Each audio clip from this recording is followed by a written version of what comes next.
These are knee push-ups.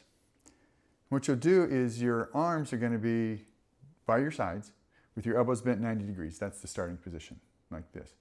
I want you to imagine that you're screwing your hands into the floor towards your pinkies, and that's going to set your external rotators in your shoulders. This can be a very healthy way to do push-ups for your shoulders. So what you'll do is you'll start on the floor with your hands, again, on the floor and rotated towards the pinky side. Through the whole range of motion, squeeze your glutes to set your core so that you don't arch your back. Your head is in alignment with your spine, so make it kind of double chin.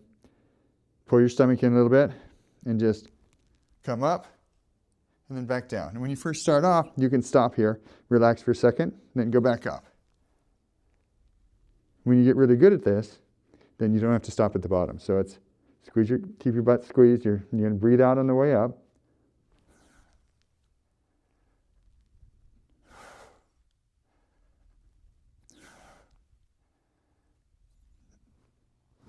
And those are knee push-ups.